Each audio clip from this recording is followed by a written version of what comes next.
Ladies and gentlemen, boys and girls, David M coming at you here with another video. Just two cards I'm going to show today, both vintage baseball, and both cards are from me and my PC. These are just fantastic additions, cards I've been after for a good little while. But you know, in the way I have to do things, I have to find just the right one that fits, you know, both the budget and my aesthetic peculiarities, I guess. And so I really only planned on, well, when I saw one of them, it was at such a great price that I thought, okay, I'm going to buy that. But then I was like, well, there's this other card that I've been after. Let me just check one last time to see if there's an example that popped up that I really fell in love with. Because to that point, there hadn't been. And wouldn't you know it, there was. And it was one of those deals where I couldn't pass it up because I didn't know if I'd see another example quite this nice for me in my price range. And so let me show that card first. The first card I picked up is, in addition to the Ernie Banks PC, the graded PC, the 1957 Topps Ernie Banks. This particular one is in a SGC 3.5. And of course, the thing I love when I look at these, I look, you know, for centering, and this one's centering is really fantastic to me. It's not perfect, but it is really close, well enough for me. And just the way this card pops is beautiful. There's no creases, there's no any of that stuff. You know, like I say, I would rather have a 3.5 that's well centered and just presents very well than a 5 or 6 that's OC. But that's just me, and everyone's different. But I've been after this card for so long, and one that is just the right example. And I hadn't been able to find it. This one popped up on my last second search, and I was like, man, I've got to get this while I can. Because to me, and I'll show you the back here. There is the back. Little smudge right here, but I could care less. Because the front just looks so good. To me, I'll put this down. This... So I don't have the Ernie Banks rookie card, the 54.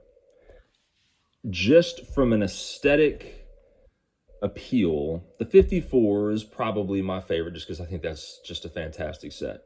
But to me, this one is second place in just terms of looks. I mean, I know it's very plain, but just the way that this pops with the colors, with everything else, I love the 57. I love the 57 set. For me personally, I'd say the 59 is next, followed by the 60. But again, that's just me. So, this is one card. The card that I passed on in the moment, I will show you. Let me move this out of the way. This is also one where I've had a very hard time finding just the right example at just the right price. This is the one I had on the watch list. Had it on there for a little while. It wasn't moving, and it was already at a very good price for what it is. And I was going to pull the trigger until I came across that one. And then I kind of immediately thought, well, maybe I should somehow make an offer on the other one. And just in the off chance the seller takes the offer, I'll have to maybe pull the trigger. And so I was going to, and I don't even remember what happened. I might have fallen asleep for all I know, but I ended up not making an offer. But here is the crazy irony. The next day, I wake up, and the seller lowered the price on it even more. And in fact, he lowered the price on it even lower than I was going to make my offer. And the price was such an incredible deal for this particular card that I couldn't pass it up. So I might not be buying a card for a couple months now, but could not pass this one up. And that is my first ever play ball. 1940 play ball, Grover Cleveland Alexander, old Pete. This particular one, an SGC 2.5. But again, with the centering, pretty well centered, especially, you know, left to right. It's a little off top to bottom. But with the way this card is with the border, that doesn't bother me. Grover Cleveland Alexander. So when you think back on the history of these pre-war pitchers, right? My favorite of those legends, of course, is Three Finger Brown, Mordecai Brown. Grover Cleveland Alexander is my second favorite of those legends. I don't have a playing days. One day I'll have one, but this I don't have a play ball. This is my first one, but I've had various versions of this on the watch list for quite some time over the years, and just kind of passed on all of them. But this one I couldn't pass on, especially for the price. And there's the back.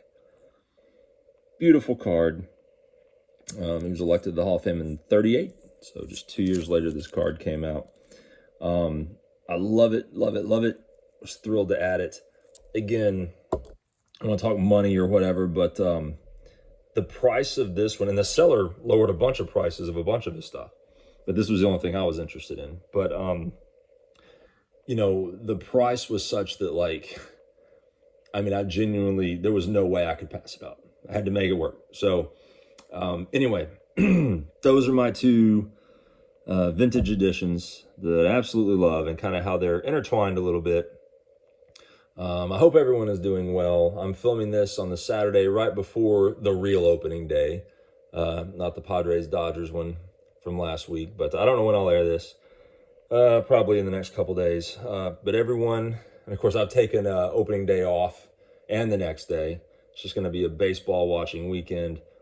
Anyway, I hope everyone's geared up. Finish up your fantasy league drafts. Everyone take care, and I will catch you next time.